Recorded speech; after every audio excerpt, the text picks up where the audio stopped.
Last class जो हमने discuss किया था, लास्ट क्लास में मैंने आपके साथ नर्स्ट इक्वेशन डिस्कस की थी। और नर्स्ट इक्वेशन का मतलब है कि आप रिलेशन पता कर रहे हैं temperature concentration of ion. Relation हमने किस किस में पता किया था? Temperature concentration of ion. और अगर कंसंट्रेशन की जगह कोई गैस होती है तो प्रेशर की टर्म्स में बात करूंगी। तो इन तीनों के बीच में हमने एक रिलेशन देखा था कि अगर आप किसी भी फैक्टर को चेंज करते हैं तो इलेक्ट्रोड पोटेंशियल वैल्यू पर जो स्टैंडर्ड इलेक्ट्रोड पोटेंशियल वैल्यू है उसमें वो तो कांस्टेंट है, लेकिन ईएमएफ पे क्या फर्क पड़ता है, नॉन स्टैंडर्ड इलेक्ट्रिक पोटेंशियल की वैल्यू क्या आएगी, वो हमने नर्स्ट इक्वेशन से कैलकुलेट की थी। आज हम डिस्कस करेंगे most important topic which is relation between standard EMF of cell and equilibrium constant. Most important topic है, तो अच्छे तरीके से फोकस करिएगा और कंसेप्ट को अच्छे तरीके से समझिएगा। Topic is relation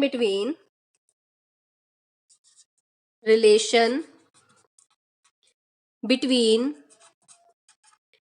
standard EMF of cell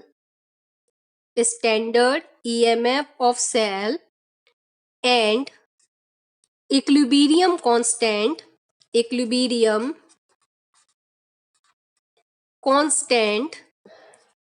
equilibrium constant का सिंबल आप लोगों को पता है, हम के सी से हम इसको रिप्रेजेंट करते हैं। इक्विलिब्रियम कांस्टेंट को किससे रिप्रेजेंट करते हैं? के सी से। तो relation between E not cell it means EMF of cell and equilibrium constant के बीच में हम रिलेशन देखेंगे आज की क्लास में।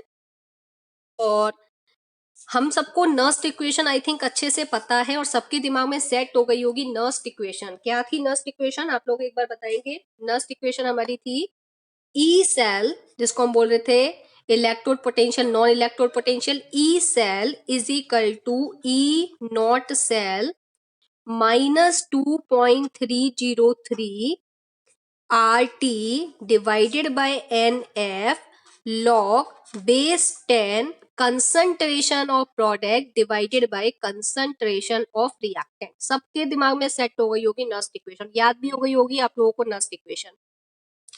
यहां पर मैं ये वाला पार्ट अगर आपके साथ में डिस्कस करूं, concentration of product divided bye concentration of reactant, इस वाले पार्ट को अगर मैं आपसे कहूं क्यूशेंट, रिएक्शन क्यूशेंट, इस वाले पार्ट को मैं क्यू से रिप्रेजेंट कर रही हूं। और क्यू आपको पता है क्यू क्या होता है? Reaction quotient. Q is known as reaction quotient. ये वर्ड हमने कहाँ सुना था? इक्विलिब्रियम चैप्टर में सुना था। ये वर्ड हमने कहाँ सुना था? Equilibrium chapter.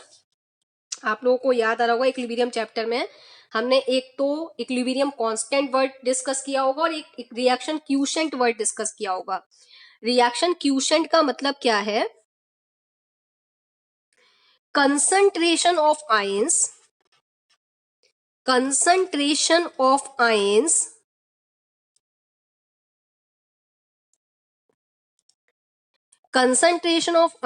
At any time.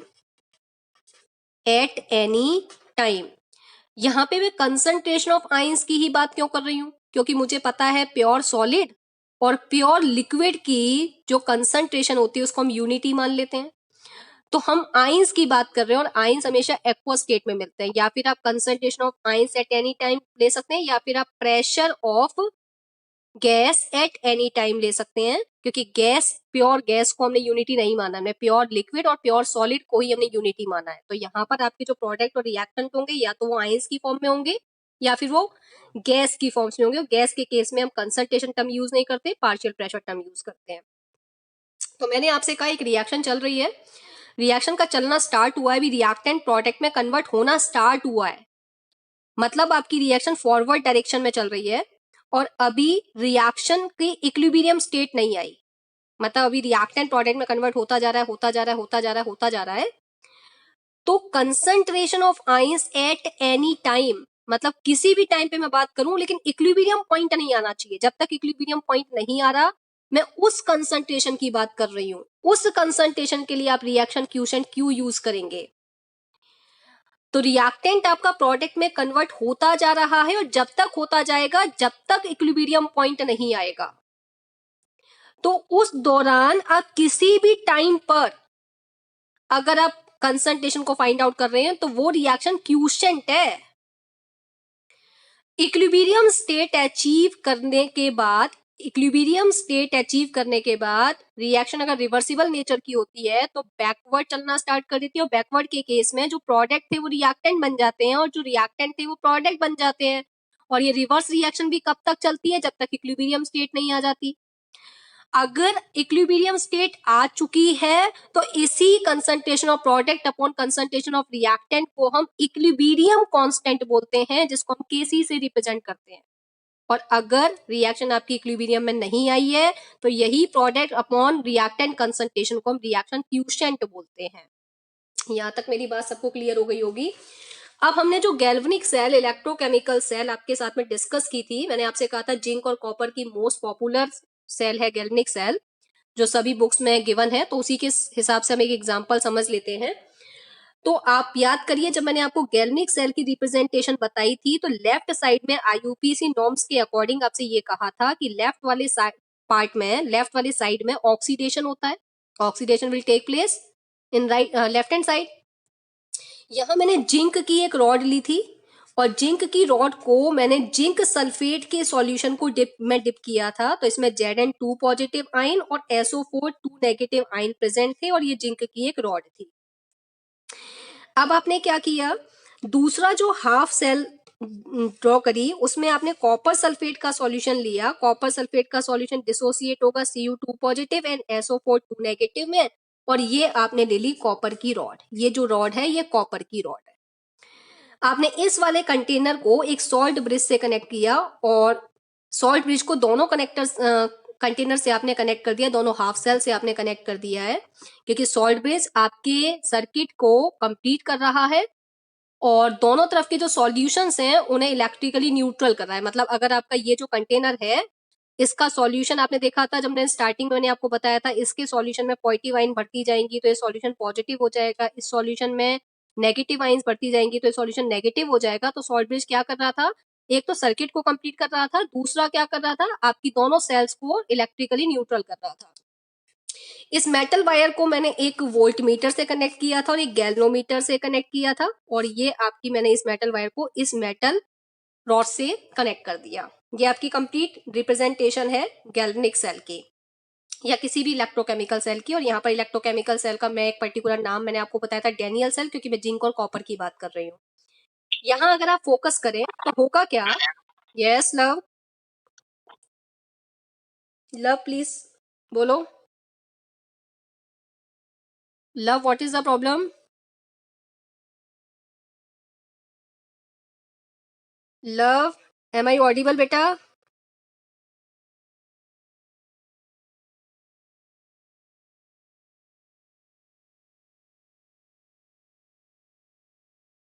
गया लव गया, ठीक है।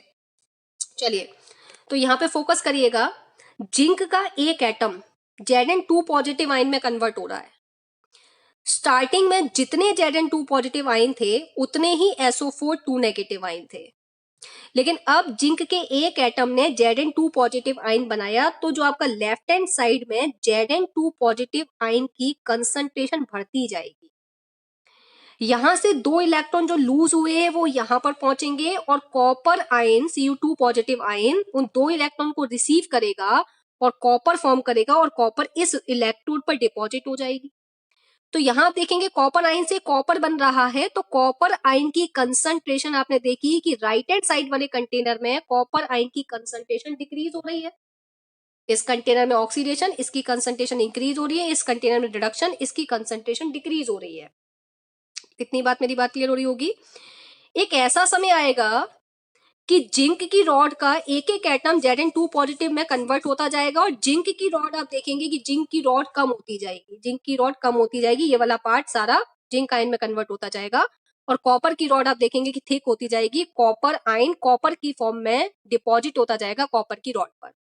ठीक है, अब इस केस में अगर आपसे मैं बात करूं ऑक्सीडेशन वाले पार्ट की, तो ऑक्सीडेशन रिएक्शन क्या होगी, इस वाले पार्ट में ऑक्सीडेशन हो रहा है, तो जिंक किस में कन्वर्ट हो रहा है, Zn2 पॉजिटिव आयन में, और 2 इलेक्ट्रॉन आपके लूज हो रही है, ऑक्सीडेशन वाला पार्ट है। और रिडक्शन वाले पार्ट में क्या हुआ, Cu2 पॉजिटिव ने 2 इलेक्ट्रॉन को रिसीव किया और कॉपर बनाया। यहां तक क्लियर हो रहा होगा। अगर मैं ऑक्सीडेशन वाले पार्ट के लिए ई नॉट सेल लिखूं, ऑक्सीडेशन वाले पार्ट के लिए नर्स्ट इक्वेशन लिखूं, तो क्या लिखूंगी? E cell is equal to E not cell minus 2.303 R T divided by N F log base 10। Product क्या है इस रिएक्शन में? अगर मैं देखूं तो ये मेरा प्रोडक्ट है और ये रिएक्टेंट है। रिएक्टेंट की स्टेट सॉलिड है और सॉलिड की कंसंट्रेशन यूनिटी होती है, तो हम क्या लिखेंगे? Log base 10, log base 10, this is product and this is reactant. Reactant की कंसंट्रेशन यूनिटी, सबको मेरी आवाज आ रही है? Yes ma'am. ठीक है, yes ma'am. This is the product and this is reactant. Product state is aqueous, so it is ion and it is solid. इसकी concentration को हम यूनिटी मान लेंगे, तो हम क्या लिखेंगे? लॉग बेस 10 Zn 2 पॉजिटिव, और अपॉन में अगर मैं जिंक को लिखती हूं तो वो आपका सॉलिड स्टेट में कंसंट्रेशन यूनिटी मतलब 1 रख देंगे, और 1 का रखना ना रखना एक बराबर है। अब मेरी बात को थोड़ा ध्यान से सुनना। अगर मैं आपसे कहूं मानकर चलते हैं मेरी ये सेल स्टैंडर्ड होती, स्टैंडर्ड का मतलब क्या होता है? स्टैंडर्ड का मतलब है कि इसमें जो ZnSO4 का सॉल्यूशन है उसकी कंसंट्रेशन 1 मोलर होगी। स्टैंडर्ड का मतलब कंसंट्रेशन शुड बी 1 मोलर, तो ये 1 मोलर कंसंट्रेशन का होगा। तो Zn2 पॉजिटिव आयन की कंसंट्रेशन कितनी होगी? 1 मोलर। अगर ये स्टैंडर्ड है तो स्टार्टिंग में बात कर रही हूँ, बिल्कुल स्टार्टिंग में, बिल्कुल स्टार्टिंग की बात कर रही हूँ, सेल ने काम करना स्टार्ट नहीं किया, ये सेल मेरी स्टैंडर्ड है। स्टैंडर्ड सेल में जिंक आयन की कंसंट्रेशन 1 मोलर है, तो Zn2 पॉजिटिव आयन की कंसंट्रेशन 1 मोलर। तो फोकस करिए, स्टार्टिंग में जब इसकी कंसंट्रेशन 1 मोलर है तो log बेस 10 1 की वैल्यू 0 होती है, तो log बेस 10 1 की वैल्यू आपकी ये वाला पार्ट सॉल्व होके आ गया 0।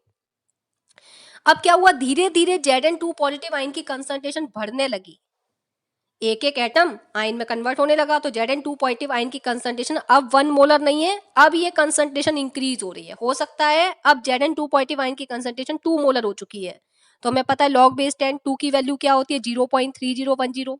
तो पहले जब 1 थी कंसंट्रेशन तब वैल्यू 0 आ रही थी, अब आप देख रहे हैं जैसी कंसंट्रेशन 2 मोलर हुई तो वैल्यू आ रही है 0.3010, वैल्यू बढ़ रही है। log base 10 Zn2 positive ion की कंसंट्रेशन, इसकी कंसंट्रेशन बढ़ने से ये वैल्यू बढ़ रही है, और जब ये वैल्यू बढ़ेगी और इस वैल्यू का मल्टीप्लाई आप इस वैल्यू से करेंगे तो ओवरऑल ये पूरा का पूरा पोर्शन बढ़ जाएगा, इस वैल्यू ये वैल्यू बढ़ती जाएगी। जैसे जैसे इसकी कंसंट्रेशन बढ़ती जाएगी तो log बेस 10 इसकी कंसंट्रेशन की वैल्यू बढ़ती जाएगी और इसकी वैल्यू बढ़ती जाएगी, तो इसका मल्टीप्लाई इस वैल्यू से करेंगे तो ये पूरी वैल्यू बढ़ती चली जाएगी।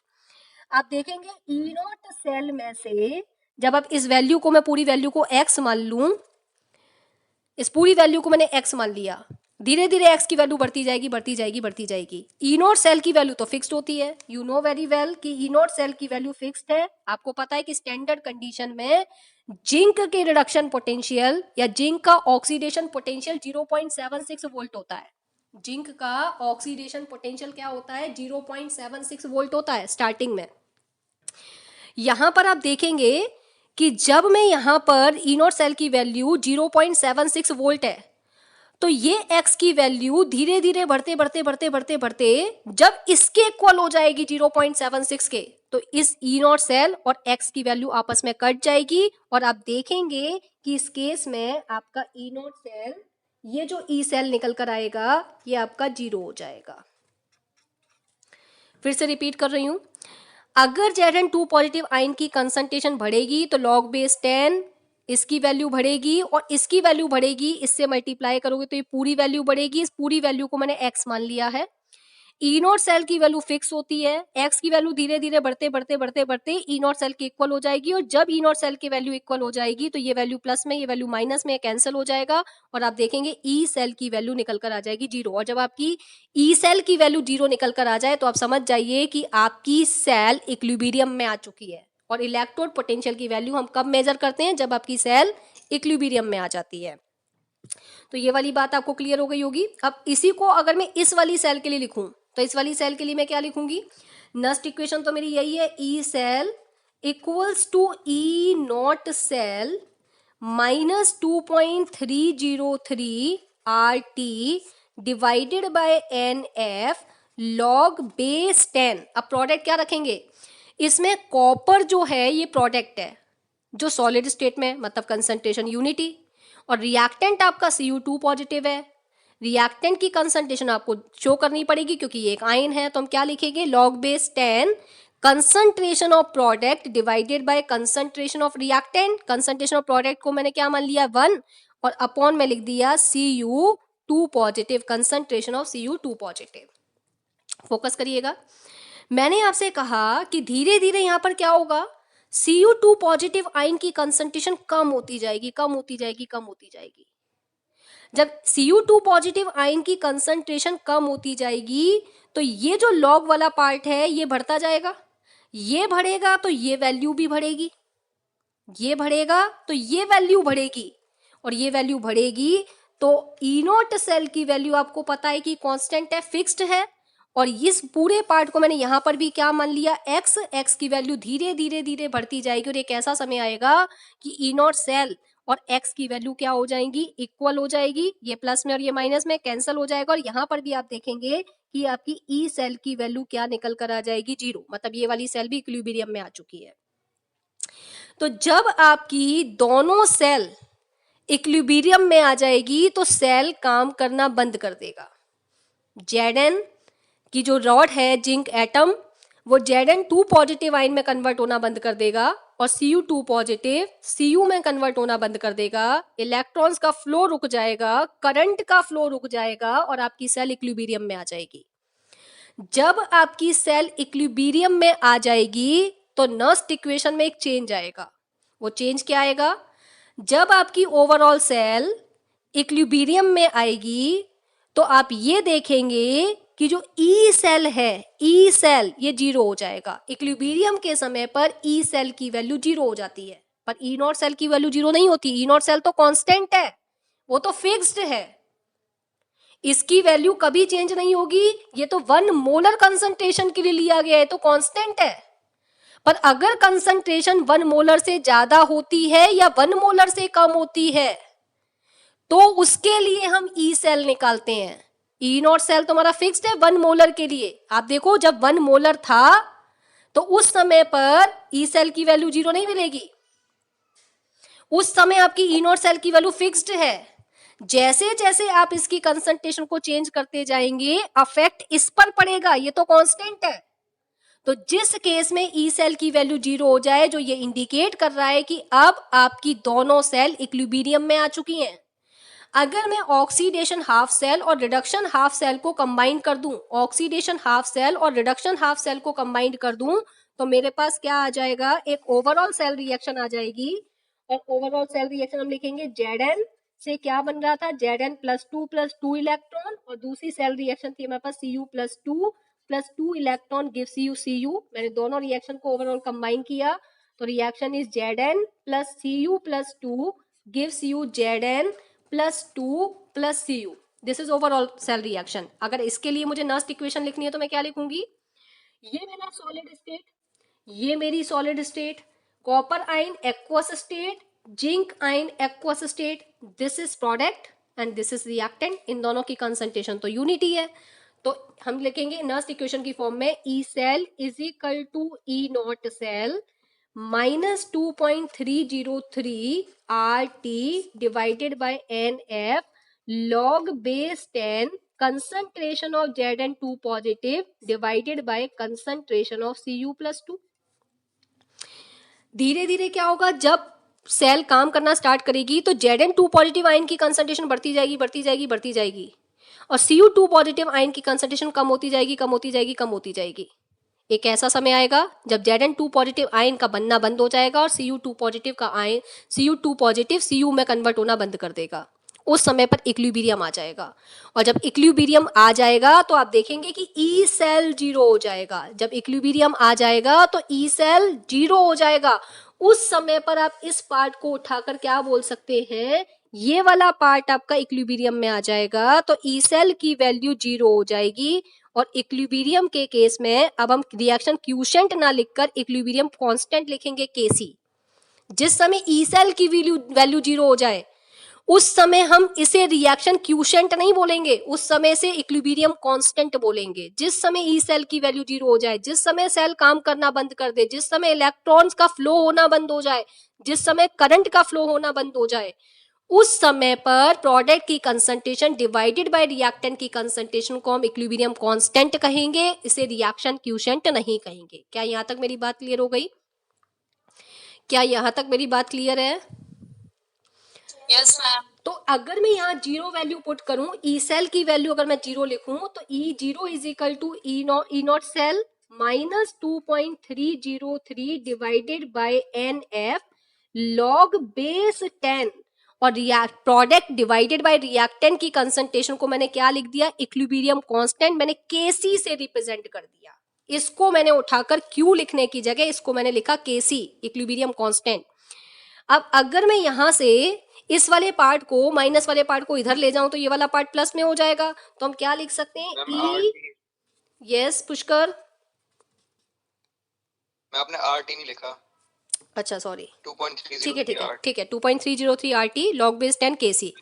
इस वाले पार्ट को मैं इधर ले जाऊं तो ये वाला पार्ट प्लस में आ जाएगा, तो E not cell is equal to 2.303 RT divided by N F log base 10 KC. अब अगर आपसे कोई पूछता है कि मुझे रिलेशन बताइए, what is the relation between EMF, standard EMF of cell and equilibrium constant, तो ये रिलेशन है standard EMF of cell and equilibrium constant के बिटवीन। अगर आपसे क्वेश्चन में न्यूमेरिकल में अगर वो वर्ड यूज करता है इक्विलिब्रियम, तो ध्यान रखिएगा नस्ट इक्वेशन नहीं लगानी है, आपको ये इक्वेशन लगानी है, इस बात का ध्यान रखिएगा। टेम्परेचर 90% आपको वही मिलेगा 290। सबको स्क्रीन क्लियर दिख रही है ना? ठीक है, एक न्यूमेरिकल देखते हैं, question number first. Calculate the equilibrium constant, calculate the equilibrium constant मतलब केसी आपसे कैलकुलेट करा रहा है फॉर द रिएक्शन, आपको एक रिएक्शन दे रहा है for the reaction and reaction is Cu in solid state plus 2 Ag positive in aqueous state gives you, reversibility का साइन लगाएंगे अगर इक्विलिब्रियम पॉइंट आ रहा है, और इक्विलिब्रियम पॉइंट हमेशा याद रखिए रिवर्सिबल रिएक्शन में आता है, तो मैंने यहां पर आपको जो साइन यूज किया है वो रिवर्सिबिलिटी वाला साइन यूज किया है। Cu2 positive in aqueous state plus 2 Ag in solid state, ये रिएक्शन आपको गिवन है। और इसके अलावा वो आपको डाटा दे रहा है given E not AG positive to AG is 0.80 volt and E not Cu2 positive to Cu is 0.34 volt. आप देखो प्लस से जीरो, आप देख रहे हैं वैल्यू कम हो रही है, +1 से 0 वैल्यू जब कम होती है तो रिडक्शन पोटेंशियल गिवन होता है। यहां पर भी आप देख रहे हैं प्लस से 0 रिडक्शन पोटेंशियल की वैल्यू दे रखी है, दोनों की रिडक्शन पोटेंशियल की वैल्यू दे रखी है। अब आप रिएक्शन को देख के पता कर लो किसमें ऑक्सीडेशन हो रहा है किसमें रिडक्शन हो रहा है। रिएक्शन के अकॉर्डिंग Cu से +2 बन रहा है, मतलब आप देख रहे हैं चार्ज इंक्रीज हो रहा है तो Cu का ऑक्सीडेशन हो रहा है, और Ag पॉजिटिव से Ag बन रहा है मतलब Ag का रिडक्शन हो रहा है। तो Cu वाला पार्ट आपका लेफ्ट साइड में, Cu वाला पार्ट आपका लेफ्ट साइड में और Ag वाला पार्ट आपका राइट हैंड साइड में जाएगा। यहां तक मेरी बात क्लियर हो गई होगी। अब आपसे पूछ रहा है आप इक्विलिब्रियम कांस्टेंट को कैलकुलेट करके बताइए, ठीक है। आपने सिंपल इक्विलिब्रियम कांस्टेंट और स्टैंडर्ड ईएमएफ ऑफ सेल वाला रिलेशन लगाया। ई नॉट सेल क्या था relation? E not cell is equal to 2.303 is equal to 2.303 RT divided by NF log base 10 KC। E not cell आप calculate कर सकते हैं, कैसे निकालेंगे ई नॉट सेल? आपको पता है ई नॉट सेल निकालने का फॉर्मूला होता है E naught cathode minus E naught anode. तो ई नॉट कैथोड, कैथोड वाला पार्ट कौन सा है जिसपे रिडक्शन हो रहा है, मतलब एजी वाला पार्ट आपका कैथोड वाला पार्ट है, और कैथोड वाले पार्ट का रिडक्शन पोटेंशियल हमें 0.80 दे रखा है minus. Yes Lalit ma'am circle किया है आपने लॉग बेस 10 Zn2 पॉजिटिव और Cu2 पॉजिटिव नहीं, ये वाला पार्ट कंसंट्रेशन वाले पार्ट को देखो, सिर्फ कंसंट्रेशन वाले पार्ट को, इसको उस पूरा सर्कल नहीं, वो पूरा सर्कल तो मैंने ये बताया कि अगर इसकी वैल्यू बढ़ेगी तो ये वाली वैल्यू बढ़ेगी, ठीक है। तो यहां पर E not cell is equal to E naught cathode, cathode की वैल्यू मैंने ये लिख दी रिडक्शन पोटेंशियल की फॉर्म में, और minus E naught anode, anode की वैल्यू आप देखें वो भी रिडक्शन पोटेंशियल की फॉर्म में आपको दे रखी है कॉपर की -0.34। तो आपके पास ई नॉट सेल की वैल्यू निकल कर आ जाएगी, कितनी आ जाएगी ई नॉट सेल की वैल्यू, माइनस करके अगर आप देखें तो ये वैल्यू आ जाएगी आपके पास, यस 0.46 वोल्ट पॉजिटिव में आ रही है, मतलब सेल हमारी स्पॉन्टेनियस है, फिजिबल वर्क होगा, फिजिबल है, ये पार्ट हमने निकाल दिया। इस रिएक्शन में अगर आप देखें सीयू ने 2 इलेक्ट्रॉन लूज करे हैं, Cu2 पॉजिटिव बनाए, एक Ag पॉजिटिव ने एक गेन किया है, 2 Ag पॉजिटिव ने 2 इलेक्ट्रॉन गेन किए हैं, तो सेल में आपकी जो नंबर ऑफ इलेक्ट्रॉन्स यूज हो रहे हैं वो 2 हो गए, मतलब आपके पास n की वैल्यू भी आपको पता है। तो ई नोट सेल की वैल्यू आ गई 0.46 इज इक्वल टू 2.303। अब अगर आप देखें यहां पर मुझे कहीं टेम्परेचर गिवन नहीं है क्वेश्चन में, अगर क्वेश्चन में कोई टेम्परेचर गिवन नहीं है तो अंडरस्टूड मान लीजिए इस चीज को कि वो रिएक्शन 298 केल्विन पर हो रही है या 25 डिग्री सेल्सियस पर हो रही है। तो ये पूरा पार्ट सॉल्व करके मुझे पता है कितना है 0.0591, मैंने वही कैलकुलेशन रख दी है। एन की वैल्यू मुझे पता है 2, लॉग बेस 10 केसी की वैल्यू आपको पता करनी है, ठीक है। क्या करेंगे आप, इसका मल्टीप्लाई इससे कर दीजिए, 0.46 multiply 2 divided by 0.0591 is equal to log base 10 KC. इस कैलकुलेशन को सॉल्व करिए, 0.46 इंटू 2 डिवाइडेड बाय 0.0591 कितना आ रहा है 15.56, मतलब आपके पास लॉग केसी की वैल्यू आ रही है 15.56। अब अगर आप केसी की वैल्यू निकालेंगे तो लॉग को जब आप राइट हैंड साइड पर ले जाओगे तो आपका लॉग बन जाएगा anti log, KC is equal to anti log 15.56, 15.56 anti log निकालना आपको आता है। अगर आप 15.56 का एंटी लॉग निकालेंगे तो क्या हो जाएगा आपका, कैसे निकालेंगे एंटी लॉग, क्या वैल्यू आएगी, एंटी लॉग 15.56 को सॉल्व करिए, KC is equal to anti log 15.56, point से पहले का नंबर आपका पावर में चला जाएगा, तो केसी इज इक्वल टू 10 की पावर 15, ये वाला पार्ट मैंने पावर में ले लिया है। अब 0.56 को आप एंटी लॉग की टेबल में देखिए और 56 के जीरो में फटाफट से मुझे आप वैल्यू बताइए क्या आ रही है आपकी, 56 के जीरो में फटाफट से मुझे वैल्यू देख के बताओ क्या आ रही है, 3631, ठीक है 3631 इंटू 10 की पावर 15। और मैंने आपसे कहा था कि आप पॉइंट कहाँ लगाएंगे, एक डिजिट के बाद में, तो आपकी वैल्यू क्या आ जाएगी, केसी इज इक्वल टू 3.63 इंटू 10 की पावर 15। मेरे हिसाब से सबको क्लियर हो गया होगा क्वेश्चन, क्या क्वेश्चन सबको क्लियर है। तो अब आपको एक बात ध्यान रखनी है कि अगर आपसे इक्विलिब्रियम कांस्टेंट की बात करेगा तो नर्स्ट इक्वेशन नहीं लगेगी। मैंने आपको एक रिलेशन बताया कि E not cell is equal to 2.303 RT divided by NF log base 10 KC, इस इक्वेशन को पुट करना है आप लोगों को। और इक्विलिब्रियम के केस में ई सेल की वैल्यू 0 होती है, दिमाग में सेट कर लीजिए, at equilibrium E cell should be 0। E cell क्या होना चाहिए, इक्विलिब्रियम पर 0 होना चाहिए, दिमाग में सेट कर लीजिए। हो सकता है कंफ्यूज करके आपसे क्वेश्चन को दूसरे मेथड से पूछे, पर आपके दिमाग में एक बात सेट हो जानी चाहिए कि इक्विलिब्रियम वर्ड अगर आ गया तो ई सेल 0 होगा, ई सेल विल बी 0, ठीक है। अब हम बात करेंगे relation between EMF of cell and गिव्स एनर्जी चेंज। अब मैं आपके साथ जो रिलेशन डिस्कस करने जा रही हूं वो रिलेशन है रिलेशन बिटवीन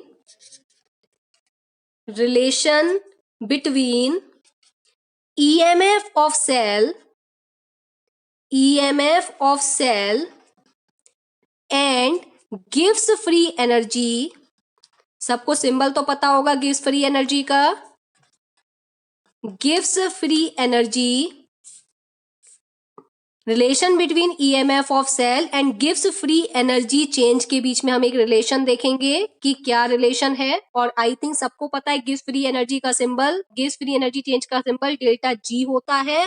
तो मुझे डेल्टा जी और ईएमएफ ऑफ सेल के बीच में रिलेशन देखना है। ध्यान से समझना रिलेशन एक बार। डेल्टा जी सबने, अगर इक्विलिब्रियम वाला चैप्टर जब मैंने आपके साथ डिस्कस किया था या थर्मोडायनेमिक्स में भी आपको डेल्टा जी के बारे में मैंने बताया था। Delta G is equal two gives energy change और गिव्स फ्री एनर्जी की वैल्यू जितनी ज्यादा नेगेटिव में आएगी, गिव्स फ्री एनर्जी की वैल्यू जितनी ज्यादा नेगेटिव में आएगी, अगर आपके सिस्टम की energy gives free energy negative है, इसका मतलब आपके सिस्टम में यूजफुल वर्क डन हुआ है। फोकस करना मेरी बात पर। अगर मेरे सिस्टम में एनर्जी कम है, अगर मेरे सिस्टम की एनर्जी कम है, फोकस करो, अगर मेरे सिस्टम की एनर्जी कम है तो मेरा सिस्टम स्टेबल है। जहां एनर्जी कम होती है वहां सिस्टम स्टेबल होता है, जहां एनर्जी कम होती है वहां सिस्टम स्टेबल होता है। अगर मेरे सिस्टम की एनर्जी कम है, इट मींस मेरा सिस्टम स्टेबल है। तो अगर सराउंडिंग की एनर्जी ज्यादा और सिस्टम की एनर्जी कम है, सराउंडिंग की एनर्जी ज्यादा और सिस्टम की एनर्जी कम है, तो आपके सिस्टम में फ्री एनर्जी का कम होना इस बात को इंडिकेट कर रहा है कि आपका सिस्टम स्टेबल है इन कंपैरिजन टू सराउंडिंग। तो डेल्टा जी गिव्स फ्री एनर्जी है, अगर इसकी वैल्यू को कम करते जाएं तो वैल्यू नेगेटिव में आती जाएगी, और जितनी ज्यादा इसकी वैल्यू नेगेटिव में आती जाएगी आपके सिस्टम में यूजफुल वर्क डन होता जाएगा, और यूजफुल वर्क डन होता जाएगा और आपका सिस्टम स्टेबल होता जाएगा। आप काम करेंगे तो एनर्जी कंज्यूम करेंगे, धीरे धीरे एनर्जी कम होती जाएगी, एनर्जी कम होती जाएगी, आप स्टेबल हो जाएंगे। स्टेबल होने का मतलब फिर आप हिलने डुलने लायक नहीं रहेंगे, आपको ऐसा लगेगा कि अब आपको सो जाना चाहिए। आपकी बॉडी में जैसे आप खाना खाते हैं आपको एनर्जी मिलती है, जब एनर्जी मिलती है तो आप क्या करते हैं, आप यूजफुल वर्क करते हैं उस एनर्जी से। फिजिकल एक्सरसाइज कर सकते हैं, घर के काम कर सकते हैं, बहुत सारे काम करते हैं जब तक आपके पास एनर्जी होती है। धीरे धीरे एनर्जी क्या होती जाती है, कम, आपकी बॉडी की एनर्जी कम होती जा रही है। और आप देख रहे हैं जैसे जैसे आपकी बॉडी की एनर्जी कम होती जा रही है आप टायर्ड होते जा रहे हैं। टायर्ड होने से मतलब है कि आपको अब रिलैक्स वाली पोज में जाना है, मतलब आपको स्टेबल होना है। तो जब आप सोने वाली उसमें आ जाते हैं कि आपको बहुत टायर्डनेस फील हो रही है, मतलब आपकी बॉडी की एनर्जी खत्म हो गई, आपकी बॉडी में जितनी भी एनर्जी थी वो सब आपने यूजफुल वर्क डन में यूज कर ली। तो जब आपके सिस्टम की एनर्जी नेगेटिव हो जाती है, गिव्स फ्री एनर्जी जब नेगेटिव हो जाती है, इसका मतलब आपकी बॉडी ने उतना यूजफुल वर्क डन कर दिया। जितनी वैल्यू नेगेटिव उतना यूजफुल वर्क डन, जितनी वैल्यू नेगेटिव उतना यूजफुल वर्क डन। तो मैं कह सकती हूं मैं यहां पर अगर आपसे कहूं कि हम जानते हैं वैसे तो we know that decrease in गिव्स free energy indicate about the useful work done by the system. हमारे डेल्टा जी की वैल्यू जितनी ज्यादा डिक्रीज होती जाएगी, जितनी ज्यादा नेगेटिव में आएगी, तो हम कहेंगे कि सिस्टम यूजफुल वर्क डन कर रहा है। तो मैंने लिखा डेल्टा जी की वैल्यू नेगेटिव होने का मतलब है कि यूजफुल वर्क डन हो रहा है। कैसा वर्क डन हो रहा है, यूजफुल वर्क डन। अब इस चैप्टर में कौन सा वर्क डन हो रहा है भाई, इस चैप्टर में या तो केमिकल एनर्जी इलेक्ट्रिकल एनर्जी में कन्वर्ट हो रही है या इलेक्ट्रिकल एनर्जी केमिकल एनर्जी में कन्वर्ट हो रही है। अभी हम पढ़ क्या रहे हैं, इलेक्ट्रोकेमिकल सेल। इलेक्ट्रोकेमिकल सेल में क्या होता है, chemical energy convert into electrical energy. जो तो यहाँ पर जो यूजफुल वर्क डन हो रहा है उसमें इलेक्ट्रिकल एनर्जी प्रोड्यूस हो रही है। तो डेल्टा जी की वैल्यू जितनी ज्यादा नेगेटिव आएगी, डेल्टा जी की वैल्यू जितनी ज्यादा नेगेटिव आएगी उतना ज्यादा इलेक्ट्रिकल वर्क डन होगा। तो मैं इसी को कह सकती हूँ डेल्टा जी की value negative, it means electrical work done, electrical work done in the system. System में इलेक्ट्रिकल वर्क डन होगा अगर डेल्टा जी की वैल्यू नेगेटिव होती जाएगी। अब इलेक्ट्रिकल वर्क डन को हम क्या लिख सकते हैं, इलेक्ट्रिकल वर्क डन क्या है, जितना ज्यादा पोटेंशियल डिफरेंस हो दोनों सेल के बीच में, और जितना ज्यादा total charge multiply potential difference. अगर पोटेंशियल डिफरेंस ज्यादा होगा तो चार्ज ज्यादा फ्लो करेगा, और जितना ज्यादा चार्ज फ्लो करेगा उतना ज्यादा इलेक्ट्रिकल वर्क डन होगा। तो इलेक्ट्रिकल वर्क डन को हम लिख सकते हैं total charge into potential difference, into potential difference. Potential difference से मेरा मतलब क्या है, दो सेल के बीच में कितना डिफरेंस है, दो सेल के बीच में जो पोटेंशियल डिफरेंस है, जितना ज्यादा डिफरेंस होगा उतना ज्यादा चार्ज फ्लो करेगा, और जितना चार्ज फ्लो करेगा उतना ज्यादा इलेक्ट्रिकल वर्क डन होगा। जितना ज्यादा इलेक्ट्रिकल वर्क डन होगा डेल्टा जी की वैल्यू उतनी नेगेटिव आएगी। तो अब मैं क्या लिख सकती हूँ, minus delta G is equal to total charge को हम क्या लिख सकते हैं, टोटल चार्ज को हम क्या लिख सकते हैं, टोटल चार्ज को क्या मैं ऐसा लिख दूं, n into F, n is the number of moles of electron, f is the Faraday constant. अगर यहां पर पोटेंशियल डिफरेंस ज्यादा है तो number of moles of electron बढ़ जाएंगे, और फेराडे कांस्टेंट तो 1 मोल इलेक्ट्रॉन का चार्ज है। अगर 1 मोल इलेक्ट्रॉन होगा तो ये वैल्यू होगी 96,500 कूलाम, और 2 मोल इलेक्ट्रॉन्स फ्लो कर रहे होंगे तो 2 इंटू 96,500 कूलाम। तो जितना ज्यादा चार्ज फ्लो करेगा उतना ज्यादा पोटेंशियल डिफरेंस होगा, ये भी कह सकते हैं, और जितना ज्यादा पोटेंशियल डिफरेंस उतना ज्यादा इलेक्ट्रिकल वर्क डन होगा। तो टोटल चार्ज को मैंने रिप्रेजेंट किया n इंटू एफ से, एंड पोटेंशियल डिफरेंस को मैंने इंडिकेट किया ई सेल से। यहां पर मैंने अभी ईएमएफ ऑफ सेल लिखा है, स्टैंडर्ड ईएमएफ ऑफ सेल नहीं लिखा है, इसलिए मैंने यहां पर ई सेल को इंडिकेट किया है। माइनस साइन को अगर मैं इधर ले जाऊं तो delta G is equal to minus N F E cell, not नहीं लगाएंगे क्योंकि मैंने स्टैंडर्ड की बात नहीं करी है। तो आप देखेंगे गिव्स फ्री एनर्जी चेंज और ईएमएफ ऑफ सेल के बीच में जो रिलेशन आ रहा है वो ये रिलेशन है। अब आप फोकस करिएगा दिमाग में, अगर आपकी ई नॉट सेल की वैल्यू पॉजिटिव आती है, अगर आपके ई सेल की वैल्यू पॉजिटिव आती है तो आप कहते हैं कि आपकी सेल स्पॉन्टेनियसली वर्क कर रही है, सेल फिजिएबल है। तो यहां पर मैंने लिखा फिजिएबल है आपकी सेल। अगर आपकी ई सेल की वैल्यू नेगेटिव आती है तो आप कहते हैं नॉट फिजिएबल, आपकी सेल फिजिएबल नहीं है, सेल में रिएक्शन नहीं हो सकती है, मतलब नॉन स्पॉन्टेनियस प्रोसेस है।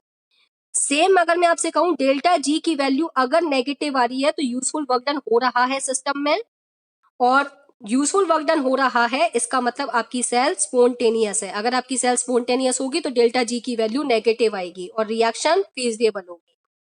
डेल्टा जी की वैल्यू अगर सिस्टम की पॉजिटिव आती है इसका मतलब नॉन स्पॉन्टेनियस वर्क हो रहा है, और नॉन स्पॉन्टेनियस वर्क का मतलब वो केमिकल रिएक्शन फिजिएबल नहीं है, नॉट फिजिएबल। तो याद रखिएगा कि अगर आपके ई सेल की value positive feasible, delta G की value negative feasible, E cell के केस में पॉजिटिव और डेल्टा जी के केस में नेगेटिव।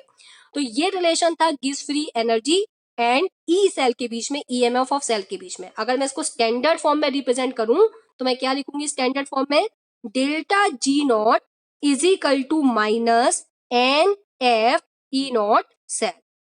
अगर यहाँ पर ईएमएफ सेल को आप स्टैंडर्ड केस में रखेंगे तो गिव्स फ्री एनर्जी का चेंज भी स्टैंडर्ड आएगा, अगर यहाँ आप नॉन स्टैंडर्ड रखेंगे तो ये चेंज भी नॉन स्टैंडर्ड आएगा। ठीक है, तो आई थिंक आपको गिव्स free energy change and EMF of cell के बीच में रिलेशन क्लियर हो गया होगा। अब हम यहाँ पर भी इसके एक दो न्यूमेरिकल्स देखते हैं। क्या यहाँ तक सबको क्लियर है? क्या यहाँ तक सबको क्लियर है? Yes, ma'am. ठीक है, तो यहाँ पर जरा हम न्यूमेरिकल देखते हैं। गिव्स फ्री एनर्जी पर किस तरीके का बेस न्यूमेरिकल बनेगा, एक क्वेश्चन देखते हैं इस पर। Question is calculate the standard free energy change. आपसे स्टैंडर्ड फॉर्म में पूछ रहा है, calculate the standard free energy change मतलब delta G naught and maximum work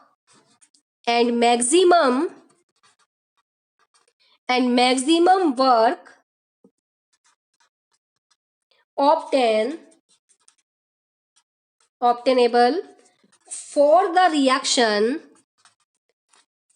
reaction and reaction is Zn plus Cu2 positive gives you Zn2 positive plus Cu. This is the reaction. आपको क्या क्या given है, आपको question में given है, और वैसे गिवन ना हो तो भी हम सॉल्व कर सकते हैं। क्वेश्चन में गिवन है ई नॉट Zn2 पॉजिटिव से Zn, कोई मुझे इसकी वैल्यू बताएगा? वैसे तो क्वेश्चन में गिवन है पर मैंने आपसे कहा था लर्न कर लीजिए, कोई मुझे इसकी वैल्यू बताएगा?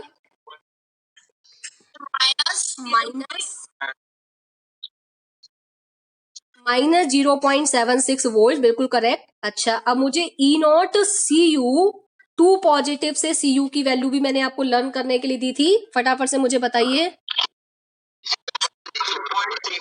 0. प्लस में नेगेटिव में? प्लस में, प्लस 0.34 वोल्ट। ये क्वेश्चन में वैसे मुझे गिवन था पर मैंने कहा आपको याद होना चाहिए।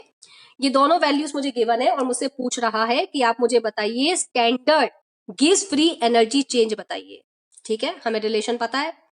रिलेशन क्या था अभी अभी मैंने आपको डिस्कस किया, delta G not is equal to minus N F E not cell. इस डाटा से मैं ई नॉट सेल की वैल्यू को कैलकुलेट कर लूंगी। मुझे पता है Zn से Zn2 पॉजिटिव का बनना ऑक्सीडेशन, मतलब ये वाला पार्ट एनोड है, Cu2 पॉजिटिव से Cu का बनना ये वाला पार्ट रिडक्शन, मतलब कैथोड है। तो कॉपर कैथोड की तरह एक्ट कर रहा है, जिंक एनोड की तरह एक्ट कर रहा है। तो सबसे पहले आप ई नॉट सेल को कैलकुलेट कर लीजिए। E not cell is equal to E naught cathode. Cathode आपका कॉपर वाला पार्ट है और कॉपर की वैल्यू का रिडक्शन पोटेंशियल मुझे गिवन है, रिडक्शन पोटेंशियल गिवन है। आप देख रहे हैं कि रिडक्शन पोटेंशियल है और रिडक्शन पोटेंशियल की फॉर्म में ही हमें रखना है। Reduction potential of copper is 0.34 volt minus. अब आपको ई नॉट एनोड की वैल्यू रखनी है रिडक्शन पोटेंशियल की टर्म्स में। आप देखें ये भी रिडक्शन पोटेंशियल की टर्म्स में गिवन है और आपने इस वैल्यू को भी यहाँ पुट कर दिया माइनस 0.76 वोल्ट।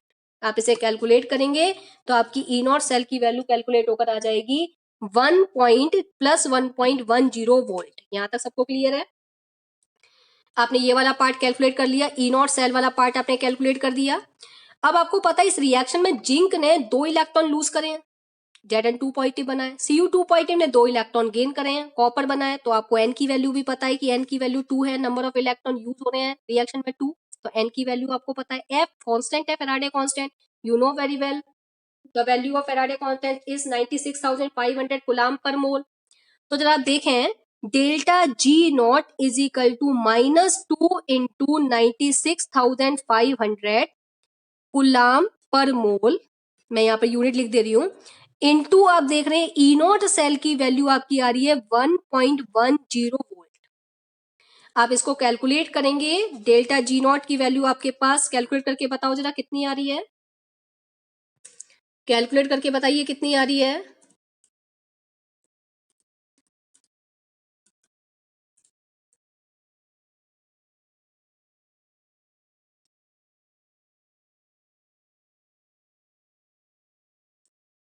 हाँ भाई कितनी आ रही है? 212 माइनस 212,300। ठीक है, यूनिट क्या हो जाएगी? Coulomb volt mole inverse, coulomb volt mole inverse. और आपको पता है कि 1 coulomb volt equals to 1 joule होता है।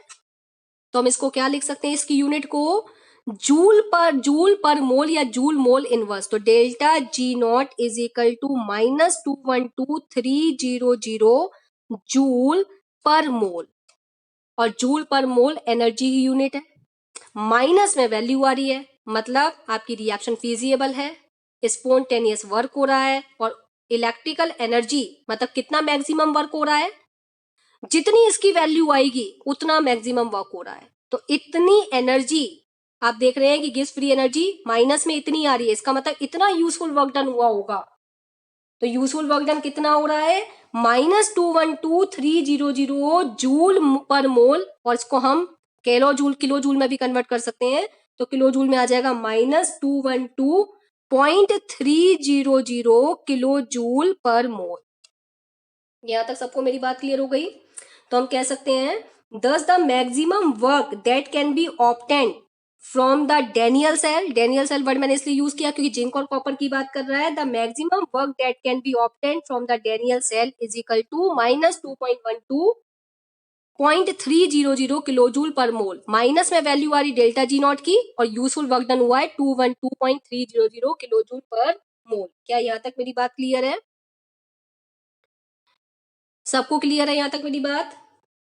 Yes ma'am. ठीक है, ठीक है। अब यहीं से हम तीसरा एक और रिलेशन देखेंगे, and next relation is relation between gives energy change and equilibrium constant. अब जो हम रिलेशन देखने जा रहे हैं वो रिलेशन क्या है? रिलेशन बिटवीन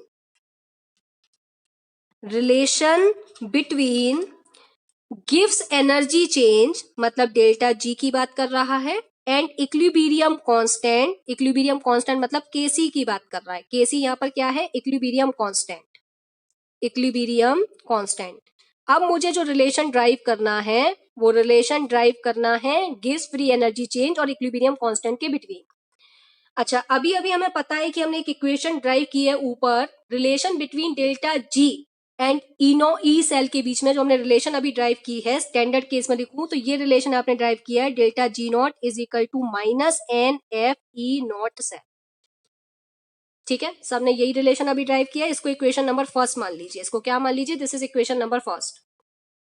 अच्छा, इक्विलिब्रियम कांस्टेंट के केस में क्या आपको नर्स्ट इक्वेशन जो हमने इक्विलिब्रियम कांस्टेंट के केस में लिखी थी वो आपको याद होगी, E not cell equilibrium constant के केस में ई सेल 0 हो जाता है, तो E cell is equal to 2.303 R T divided by N F log base 10 K सी, ये रिलेशन आया था, इसको इक्वेशन नंबर सेकंड मान लेते हैं।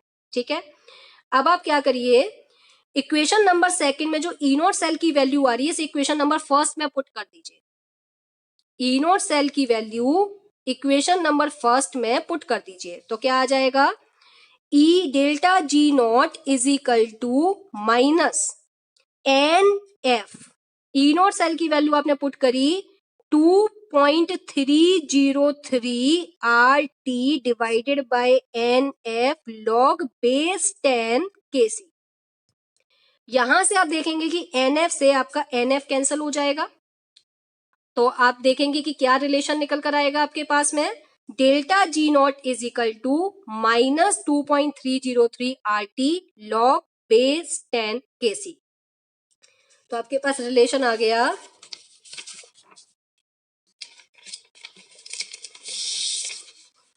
Relation is delta G not, standard form में लिख दे रही हूं, delta G not is equal to minus 2.303 R T log base 10 K सी।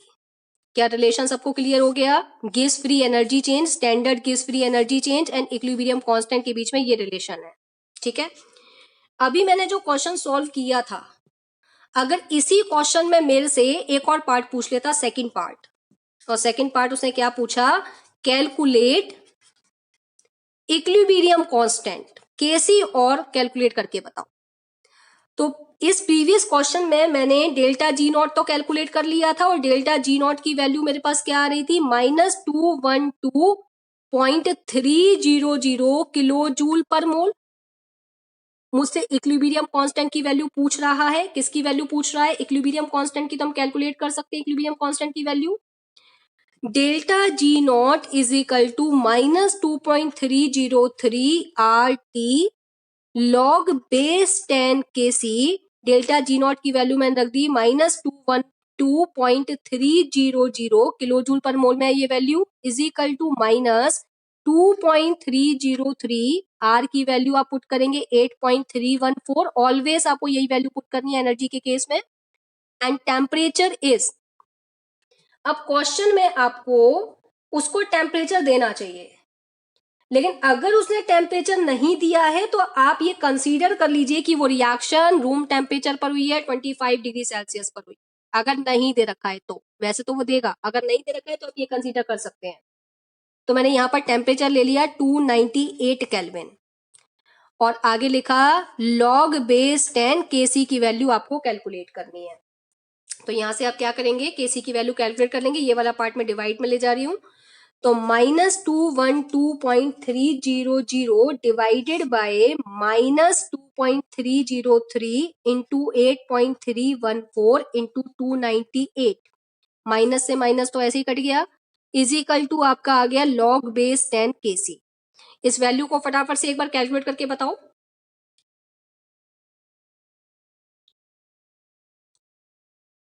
इस वैल्यू को फटाफट से एक बार कैलकुलेट करके बताओ कितनी आ रही है,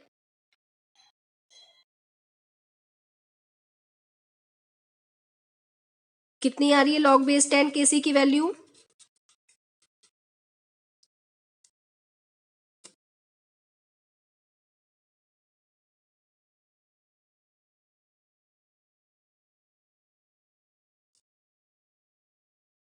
हाँ भाई कौन बता रहा है,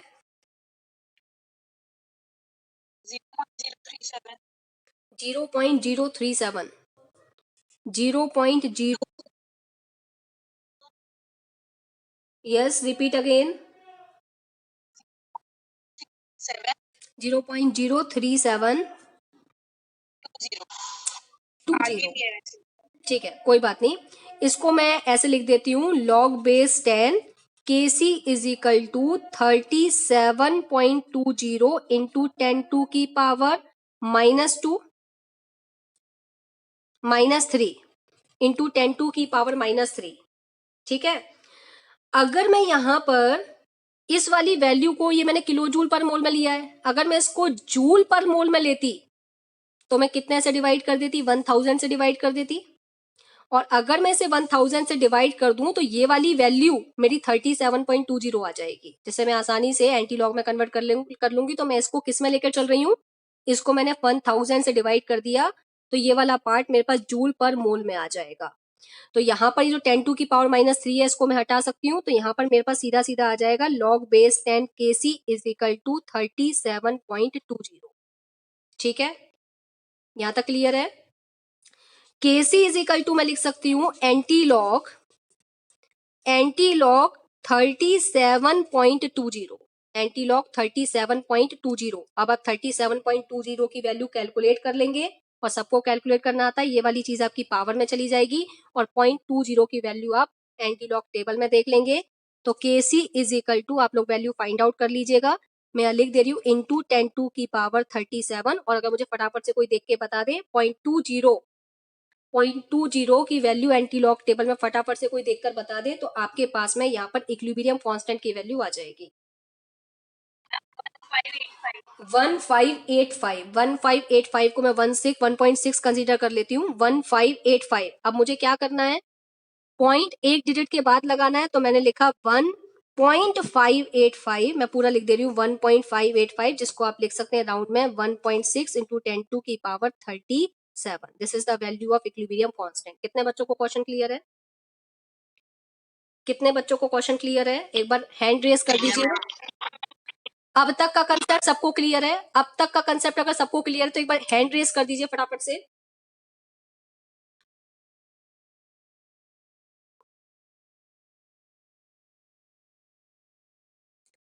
ठीक है, आज का लास्ट टॉपिक और मैं आपके साथ डिस्कस करूंगी, आपको 10 मिनट और मुझे देने पड़ेंगे, क्योंकि मैंने जो नोट्स आपको आज भेजूंगी उसमें ये वाला पॉइंट जो मैं अब डिस्कस करने जा रही हूँ वो भी मैंने इंक्लूड कर दिया है। तो 10 मिनट आप थोड़ा सा होल्ड करेंगे, आज एक टॉपिक और मैं आपके साथ डिस्कस करूंगी, क्योंकि इतने ही न्यूमेरिकल मैंने आपको आज तक के टॉपिक के न्यूमेरिकल्स मैंने आपको मार्क करके दिए हैं। तो next topic is concentration cell. Concentration cell, ये जो टॉपिक चल रहा है कंसंट्रेशन सेल, इस टॉपिक पे आप समझ जाइए कि इलेक्ट्रोकेमिकल सेल जो हमने डिस्कस करना स्टार्ट किया था, ये टॉपिक कंप्लीट हो जाएगा। मैं 3 कंसेप्ट में इलेक्ट्रोकेमिस्ट्री चैप्टर को डिवाइड किया था, electrochemical cell, electrolytic cell, electrolytic process.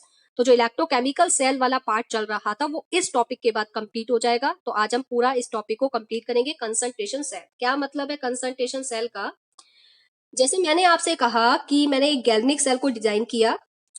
आप ये देखें, ये गैल्वेनिक सेल में लेफ्ट वाला पार्ट, ऑक्सीडेशन वाला पार्ट, एनोड वाला पार्ट, मैंने इसमें जिंक सल्फेट का सॉल्यूशन लिया, Zn+2 और SO4-2। इसमें मैंने जिंक की रॉड को इमर्स्ड कर दिया, ये जिंक की रॉड इसमें इमर्स्ड है। ये मेरा लेफ्ट वाला पार्ट है, मतलब ये वाला पार्ट एनोड है, मतलब इस पर ऑक्सीडेशन होगा, कंफ्यूज मत होना, ये वाला पार्ट ऑक्सीडेशन वाला पार्ट है। राइट साइड में मैंने जो कंटेनर लिया उसमें भी मैंने जो सॉल्यूशन लिया वो जिंक सल्फेट का सॉल्यूशन लिया। किसका सॉल्यूशन लिया, जिंक सल्फेट का, Zn+2 और SO4-2। इसमें भी मैंने रॉड जो इमर्स्ड करी है वो जिंक रॉड को इमर्स्ड किया है। ठीक है, राइट हैंड साइड में मुझे पता है, राइट हैंड साइड मेरा कैथोड की तरह एक्ट करता है, इस पर रिडक्शन होता है। अब अगर मैं आपसे बात करूं, ये सेल अगर स्टैंडर्ड कंडीशन में बनाई गई है तो इसकी E0 सेल की वैल्यू क्या होगी, इसका तो ऑक्सीडेशन पोटेंशियल निकालेंगे, तो इसका ऑक्सीडेशन पोटेंशियल कितना आएगा, इसका ऑक्सीडेशन पोटेंशियल हम कैसे लिखेंगे, Zn से क्या बन रहा होगा, Zn2 पॉजिटिव, और इसके ऑक्सीजन पोटेंशियल की वैल्यू आएगी +0.76 वोल्ट। इसमें क्या हो रहा होगा, अगर ये कैथोड का पार्ट है तो इसमें रिडक्शन हो रहा होगा, और इसके E0 सेल की बात करूं, मतलब स्टैंडर्ड कंडीशन में इसकी बात करूं, तो मैं क्या लिखूंगी, Zn2 पॉजिटिव से Zn बन रहा होगा और इसकी वैल्यू आएगी -0.76 वोल्ट। और अगर मैं इन दोनों सेल को कनेक्ट कर दूं, ये भी स्टैंडर्ड केस में, ये भी स्टैंडर्ड केस में, तो इसकी वैल्यू ये आ रही है, इसकी वैल्यू ये आ रही है, और आप देखेंगे कि दोनों की वैल्यू कैंसल आउट हो जाएगी और आपकी ई सेल की value, E not cell, E cell की वैल्यू 0 हो जाएगी, क्योंकि दोनों सेल सेम है, दोनों की कंसंट्रेशन सेम है, दोनों ही स्टैंडर्ड कंडीशन में है। तो मैं इस सेल का ईएमएफ निकालूंगी तो 0 आएगा। तो क्यों ना मैं एक काम करूं कि इस सेल का कंसंट्रेशन मैंने 1 मोलर रखा और इस सेल का कंसंट्रेशन मैंने चेंज कर दिया। सेल दोनों सेम है, दोनों सेम इलेक्ट्रोड के बने हैं, दोनों में सेम मेटल यूज हुई है, दोनों में सेम इलेक्ट्रोलाइटिक सॉल्यूशन यूज हुआ है। अगर दोनों की कंसंट्रेशन भी अगर सेम होगी तो उसे कंसंट्रेशन सेल नहीं कहेंगे। दोनों की कंसंट्रेशन अगर मैं चेंज कर दूं तो इसे कंसंट्रेशन सेल कहेंगे और सेल वर्क करना स्टार्ट कर देगी। तो अगर मैंने इसकी कंसंट्रेशन 1 मोलर रखी, इसकी 2 मोलर रखी, तो आप देखेंगे कि इसकी वैल्यू 0 नहीं होगी। अगर मैं इसकी कंसंट्रेशन को 2 मोलर कर दूं, इसकी कंसंट्रेशन को 4 मोलर कर दूं या 5 मोलर कर दूं, तो कंसंट्रेशन आप चेंज कर दीजिए। तो अगर आपके पास दो सेल है, लेफ्ट और राइट वाली सेल, और दोनों की कंसंट्रेशन डिफरेंट है पर मेटल सेम है, इलेक्ट्रोलाइटिक सॉल्यूशन सेम है, तो ऐसी सेल को हम बोलते हैं concentration cell. An electrochemical cell in which both the electrodes are same, दोनों के इलेक्ट्रोड सेम है, and but the concentration of electrolytic solution is different. अगर आपने कंसंट्रेशन इलेक्ट्रोलाइटिक सॉल्यूशन की डिफरेंट कर दी तो ऐसी सेल को हम कंसंट्रेशन सेल कहते हैं। तो मैंने आपको बस नोट में बता दे रही हूं कि इलेक्ट्रोड्स आर सेम, ऐसी सेल में आपको क्या मिलेगा, electrodes are same but the concentration of electrolytic solution are different। अगर ये दो केस आपको देखने को मिले क्वेश्चन में कि इलेक्ट्रोड सेम है, दोनों मेटल सेम है, दोनों मेटल के सॉल्यूशन सेम है, लेकिन दोनों सॉल्यूशन की कंसंट्रेशन अगर डिफरेंट है, तो ऐसी सेल को हम बोलते हैं कंसंट्रेशन सेल। क्या बोलते हैं, कंसंट्रेशन सेल।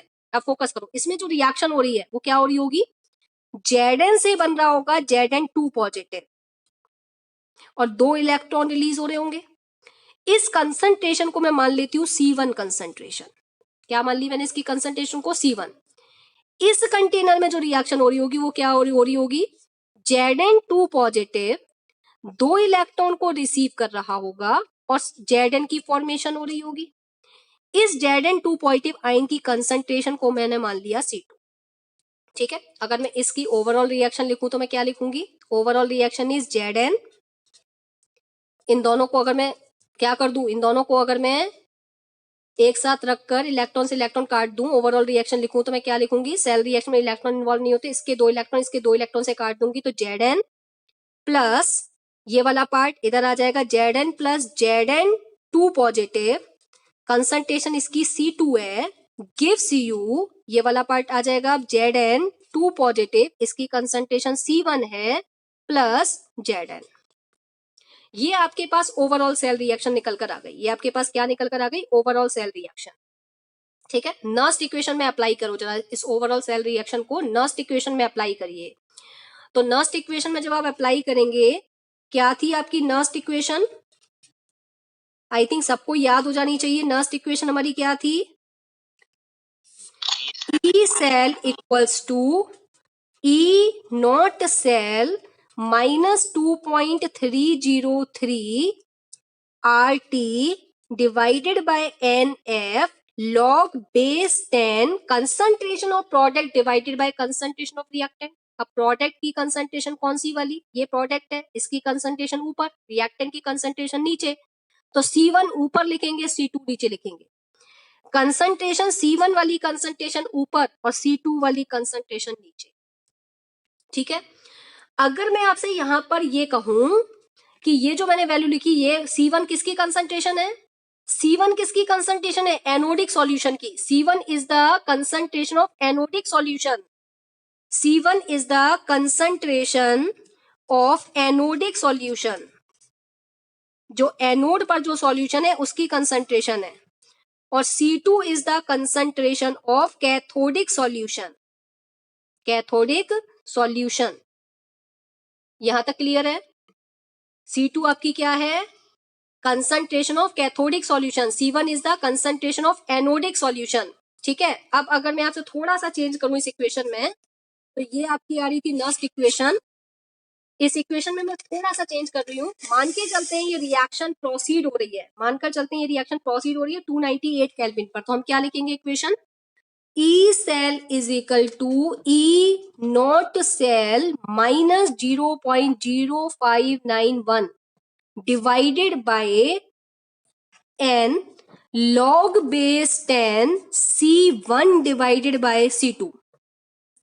अगर मैं यहां से माइनस का साइन हटाकर मैं अगर इसको प्लस कर दूं तो C2 ऊपर चला जाएगा, C1 नीचे चला जाएगा। तो एक इक्वेशन ये भी आ सकती है, E cell equals to E naught cell plus 0.0591 divided by n log base 10 C2 divided by C1। किसी किसी बुक में ये इक्वेशन दे रखी है और किसी किसी बुक में ये दे रखी है, तो ध्यान रखिएगा जिसमें C2 को ऊपर दे रखा है और C1 को नीचे, उसमें यहाँ प्लस साइन यूज हो रहा होगा, और जिसमें C1 ऊपर दे रखा है C2 नीचे दे रखा है उसमें यहाँ माइनस साइन यूज हो रहा होगा। तो ऐसा नहीं है कि C2 ऊपर जाएगा C1 नीचे जाएगा, आ सकता है।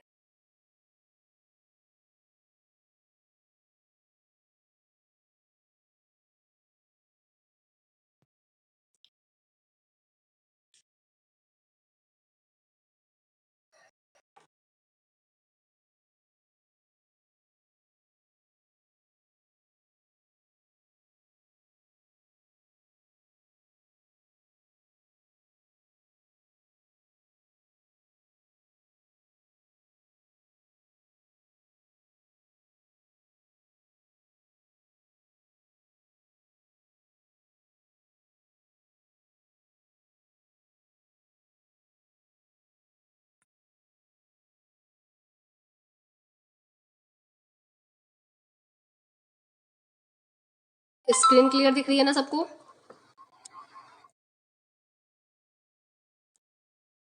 क्या यहाँ तक का पार्ट सबको क्लियर हो गया कि C2 C1, C2 ऊपर कब रखा जाएगा, C1 नीचे कब रखा जाएगा? अगर यहाँ माइनस का साइन है तो C1 ऊपर C2 नीचे, अगर यहाँ माइनस का साइन है तो C1 ऊपर C2 नीचे, और प्लस का साइन है तो C2 ऊपर C1 नीचे। किसी बुक में ये इक्वेशन दे रखी है, किसी में ये इक्वेशन दे रखी है, कंफ्यूज नहीं होना है। एक क्वेश्चन इसका लास्ट देखेंगे किस पैटर्न का क्वेश्चन बनेगा, क्वेश्चन लास्ट में इस कॉन्सेप्ट पे डिस्कस कर रही हूँ। क्वेश्चन इज, अगर आपको क्वेश्चन कुछ इस तरीके का मिलता है, calculate the EMF of, calculate the EMF, calculate the EMF, EMF of the following, EMF of the following concentration cell, concentration cell at 298 Kelvin, at 298 Kelvin, ठीक है 298 केल्विन, और रिएक्शन आपको पता है कैसे दे रखी है, ZnSO4 सॉल्यूशन, जिंक की मेटल जिंक सल्फेट का सॉल्यूशन। कंसंट्रेशन बता रहा है इसकी 0.05 मोलरिटी। आगे उसने सॉल्ट ब्रिज लगाया, फिर उसने जिंक सल्फेट का सॉल्यूशन लिया है और इसकी कंसंट्रेशन बता रहा है 0.5 मोलरिटी। और आप देखेंगे कि आगे जिंक की उसने मेटल रॉड यूज करी है। ये आपको एक इक्वेशन दे रखी है, गैल्वेनिक सेल को रिप्रेजेंट कर रखा है इस तरीके से। यहां से हम क्या करेंगे, सबसे पहले रिएक्शन बनाएंगे। ये वाला पार्ट एनोड, ये एनोडिक कंसंट्रेशन मतलब C1 कंसंट्रेशन है। ये वाला पार्ट कैथोड, मतलब ये वाला ये C2 कंसंट्रेशन है। तो इसकी रिएक्शन अगर मैं लिखूंगी तो क्या आएगी, Zn gives you Zn2 positive, मतलब C1 कंसंट्रेशन की बात कर रहा है, +2 इलेक्ट्रॉन।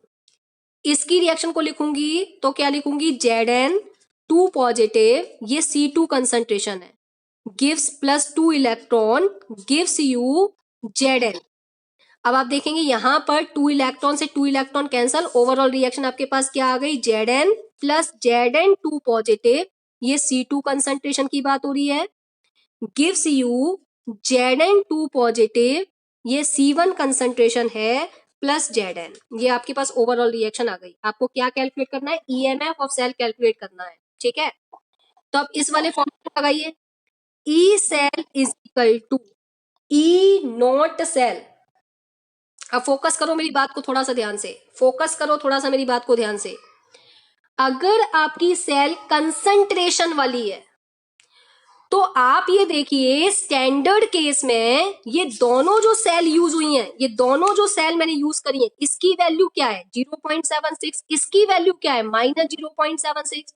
तो कंसंट्रेशन सेल के केस में ई नॉट सेल की वैल्यू 0 रखनी है, क्योंकि कट जाएगी वो, क्योंकि आपकी मेटल सेम है, इलेक्ट्रोलाइटिक सॉल्यूशन सेम है, स्टैंडर्ड कंडीशन में इसकी वैल्यू पॉजिटिव आएगी तो उसकी नेगेटिव कट जाएगी। तो कंसंट्रेशन सेल के केस में ई नॉट सेल 0 रखना है और इक्विलिब्रियम कांस्टेंट के केस में ई सेल 0 रखना है। इक्विलिब्रियम की बात करेगा तो ई सेल 0, कंसंट्रेशन सेल की बात करेगा तो ई नॉट सेल 0। तो आप ये देखेंगे कि ये जो आपका ये वाला जो पार्ट है ये 0 हो जाएगा, ये वाला पार्ट जो है ये क्या हो जाएगा 0, ये वाला पार्ट आपका 0 हो जाएगा। क्यों 0 हुआ? क्योंकि लेफ्ट वाले पार्ट में ऑक्सीडेशन पोटेंशियल की वैल्यू पॉजिटिव में आ रही होगी, राइट वाले पार्ट में उतनी ही वैल्यू नेगेटिव में आ रही होगी, दोनों कैंसल हो जाएंगे तो ई नॉट सेल की वैल्यू यहां पर क्या हो जाएगी 0। तो कंसंट्रेशन सेल में ई नॉट सेल की वैल्यू 0। तो क्या फॉर्मूला हो गया, E cell is equal to, अब आप ये लिखना चाहते हैं तो प्लस का साइन लगाओ, ये लिखना चाहते हैं तो माइनस का साइन लगाओ, कोई भी आप यूज कर सकते हैं, तो मैं प्लस वाला यूज कर लेती हूँ। E cell is equal to 0.0591 divided by कितने इलेक्ट्रॉन यूज हो रहे हैं रिएक्शन में 2 log base 10 C2 divided by C1, C2 divided by C1।